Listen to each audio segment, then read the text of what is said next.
Hello everyone, एक बार फिर से आपका स्वागत है हमारे चैनल पे, जहाँ पे आज हम आपके लिए लेकर के आए हैं ग्लोबलाइजेशन का एक इम्पॉर्टेंट टॉपिक, जहाँ पे हम डिस्कस करेंगे स्टेजेस ऑफ ग्लोबलाइजेशन के बारे में। देखिए बच्चे, ग्लोबलाइजेशन का जो टॉपिक है ये आपको दो जगह पे बहुत इंपॉर्टेंट दिखेगा। पहला बिजनेस में, जो कि नॉर्मल आपका बिजनेस मैनेजमेंट में आपको ये टॉपिक दिख सकता है। दूसरा आपको दिखेगा इंटरनेशनल बिजनेस में।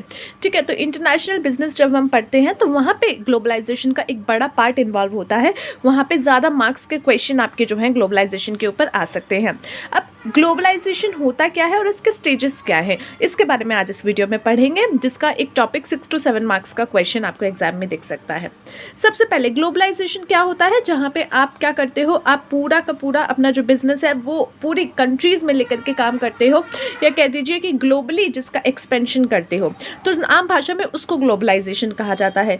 अब यहाँ पे कोई कंपनी क्या एकदम से उठ करके ग्लोबलाइज जो है ग्लोबल मार्केट में जाके खड़ी हो सकती है। लेट सपोज आपने अभी तक कोई बिजनेस शुरू ही नहीं किया है, आपने सोचा कि मुझे बिजनेस करना है, तो क्या प्रोसेस होने वाला है, क्या स्टेज होने वाला है जिसको आप कंप्लीट करके जो है ग्लोबल मार्केट में अपनी एक्सिस्टेंस बनाओगे, या फिर एकदम से कहोगे कि नहीं यार मुझे जो है डोमेस्टिक में तो उतरना नहीं है, मैं सीधा ग्लोबल मार्केट में जाकर के काम करूंगा। सो इज इट पॉसिबल, या फिर इसके क्या स्टेजेस हैं वो अभी हम देखते हैं।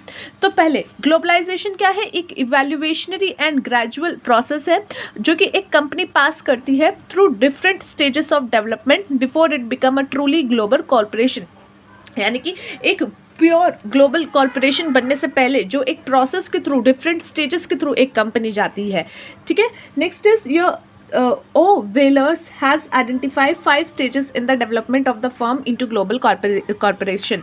O. Whalers जो थे उन्होंने आइडेंटिफाई किए थे ऐसे 5 स्टेजेस, जिसमें उन्होंने बताया कि एक फर्म जो है ग्लोबल कॉर्पोराइजेशन बनती है जब वो इस पूरे डेवलपमेंट को कर लेती है। सबसे पहले डोमेस्टिक कंपनी, यानी पहले आप अपनी ही कंट्री में एक कंपनी बनते हो और उसको जो है काम करते हो। डोमेस्टिक कंपनी यानी कि जो अभी सिर्फ अपने देश की सीमा के अंदर काम कर रही है। ये कंपनी एक्सपोर्ट करके दूसरी कंपनीज को माल तो बेचती है, लेकिन यहाँ पे जो है सिर्फ एक्सपोर्ट इंक्लूड होता है, एक्सपोर्ट इंपोर्ट इंक्लूड होता है, बट यहाँ पे वो कंपनी वहाँ जाकर के कोई सेटअप नहीं कर रही है, अपनी मार्केटिंग एक्टिविटीज़ वहाँ नहीं कर रही है, बस वहाँ पे एक्सपोर्ट कर रही है। वो आपका डोमेस्टिक कंपनी में आ जाता है, जो कि पहला स्टेज है आपका डोमेस्टिक कंपनी, जहाँ पे आप मूव करते हो इनटू न्यू मार्केट। ठीक है, abroad bye linking up with local developers, dealers and distributor in the host country. Not have a strategy to expand or penetrate into international market if only export। यहाँ पे इनकी कोई strategy नहीं होती कि वो अपने बिजनेस को एक्सपैंड करें अपनी इंटरनेशनल मार्केट में, यहाँ पे सिर्फ वो एक्सपोर्ट करते हैं। इसके बाद आती है इंटरनेशनल कंपनी। इंटरनेशनल कंपनी क्या होता है, जब ये डोमेस्टिक कंपनी अपने नेक्स्ट लेवल पे जाती है, अपना काम एक्सपेंड करती है, बढ़ाती है और डिसाइड करती है कि वो अपनी अपॉर्चुनिटी को एक्सप्लॉइट करेगी इन फॉरेन कंट्रीज, तब वो इंटरनेशनल कंपनी बन जाती है। दे एक्सटेंड द डोमेस्टिक बिजनेस। यहाँ पे सिर्फ सोचने से नहीं होता कि भैया दे हैव डिसाइडेड या फिर उन्होंने सोच लिया तो इंटरनेशनल कंपनी बन गई, नहीं, दे एक्सटेंड द डोमेस्टिक बिजनेस। यहाँ पे वो अपने डोमेस्टिक बिजनेस को एक्सटेंड भी करते हैं, जो अपनी मॉडल होते हैं, एंड मॉडल मतलब वो लड़के वाले मॉडल नहीं, business model, and practice to the foreign market, और उसको जो है फॉरेन मार्केट में प्रैक्टिस करना शुरू करते हैं, तब आपका इंटरनेशनल कंपनी वो बन जाती है सेकेंड स्टेज में।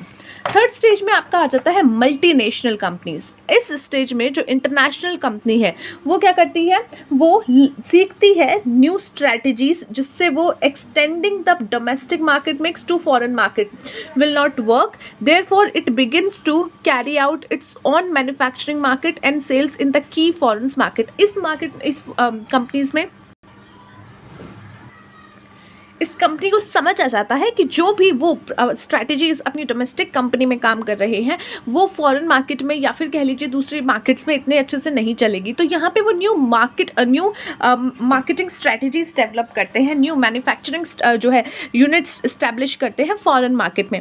जैसे अगर आप देखो तो आपकी जापान की, if I am not wrong, Toyota जो थी वो जापान की थी, तो यहाँ पे जब उन्होंने अपनी शुरुआत में माल बेचना शुरू किया यूएसए में, तो उनको समझ आ गया कि यार यहाँ पे हमारी नहीं अभी दाल गलेगी, तो उन्होंने उसको अपना दूसरा प्रोडक्ट लॉन्च करके, कोई और प्रोडक्ट लॉन्च करके, पहले ये किसी और नाम से था, फिर किसी और नाम से प्रोडक्ट लॉन्च करके वहाँ पे मैन्युफैक्चरिंग करके उसको बेचा। तो यानी कि जो आप पहले से करते आ रहे थे, आपको समझ आ गया कि भैया ये जो है यहाँ पे हर मार्केट में काम नहीं करेगा, इसलिए आप क्या करते हो, अपना खुद का मैन्युफैक्चरिंग या मार्केटिंग वहाँ पे बनाना शुरू करते हो अपनी फॉरेन कंट्रीज़ में। ग्लोबल मार्केट में क्या हो जाता है, अब मल्टीनेशनल कंपनी जो है वो एक ग्लोबल मार्केट बनती है। कब? जब वो एक ग्लोबल मार्केट स्ट्रैटेजी अपनाती है कि भाई ऐसी स्ट्रैटेजी जो कि ग्लोबली सारी मार्केट में उसको जो है काम आ जाए। It produce in the home country and focus on marketing it's product globally. अब यहाँ पे वो क्या करती है, अपनी होम कंट्री में सामान बना लेती है और पूरे ग्लोबली जो है उसका प्रोडक्शन ग्लोबली उसका जो है मार्केटिंग करती है। ट्रांसनेशनल कंपनी, अब ये जो है लास्ट स्टेप है जहाँ पे आपका ग्लोबलाइजेशन के लिए किसी एक कंपनी का जो है स्टेप होता है, that is company adopts a genuinely global mode of operation. It discards its nationalistic mindset and think globally but act locally. ठीक है, तो यहाँ पे क्या होता है, कंपनी आपके जो है जनरली जो ग्लोबली मोड होते हैं ऑपरेशंस के उसको अडैप्ट करती है, उसको अडॉप्ट करती है। नेशनलिस्ट माइंडसेट यहाँ पे वो हटा देती है और ग्लोबली कैसे एक्ट करना है, ग्लोबल तौर पे जो है वो सोचती है और लोकली उसको एक्ट करती है। इन्वेस्ट करती है, प्रोड्यूस करती है, market and operation across the world, यहाँ पे सब कुछ वो काम करती है। तो ये था गाइज आज का छोटा सा टॉपिक जहाँ पे आपको पता चला जो 5 आपके मेन स्टेजेस हैं आपकी ग्लोबलाइजेशन के किसी कंपनी के, डोमेस्टिक से इंटरनेशनल, इंटरनेशनल से मल्टीनेशनल, मल्टीनेशनल से फिर ग्लोबल मार्केट एंड देन आपका transnational company. So that's it for today guys, let's see you in the next video, till then take care of yourself and take care of your health.